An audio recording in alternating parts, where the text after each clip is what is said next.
You gonna do it? All right. Take a deep breath. Byron Xol celebrated his 9th birthday with games and a rainbow cake. Whoa!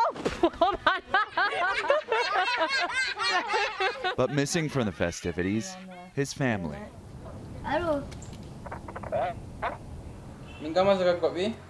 Byron had to describe the party to his father on the phone. A federal judge could soon decide whether Byron can be reunited with his father in the U.S. or sent home to Guatemala. The 9-year-old hasn't seen his family in more than a year after he and his father were caught crossing into the United States illegally in May of 2018 at the height of the Trump administration's zero-tolerance immigration policy. Yes, if they told me sign this and your son would stay here, I would have never signed it. Then we were separated. They snatched him from my hands.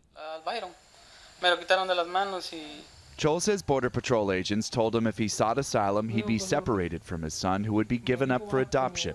So he signed a document, thinking they'd be deported together. His final words to his son: I don't know what's going to happen, but don't lose the sense that we're your parents. Your mom is in Guatemala. I am here. Only Xol was sent back to the remote village, the place he fled with his oldest son, paying smugglers $6,000 to escape a gang. Byron was taken to a child facility outside of Houston. A month later, a federal judge ordered a halt to family separations, but by then, more than 400 parents had already been deported without their kids, including David Xol. What we're doing isn't political. This is just human. Matthew and Holly Sewell heard about Byron through a human rights lawyer who had taken up the case. Since Byron had no relatives in the U.S., it took months of legal wrangling before the Sewells could become his sponsors. And really the answer is because we've made promises to this family. We've grown to have a relationship with this family. We want to keep to our word with this family.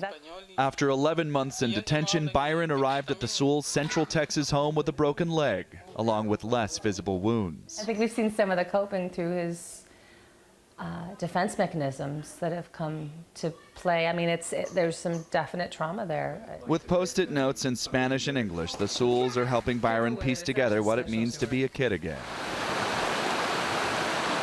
Thousands of miles away, David Xol is waiting to hear if he'll be allowed to re-enter the U.S. and seek asylum on the basis he was denied a fair chance last year. We love him a lot, and we've missed him. We have always missed him.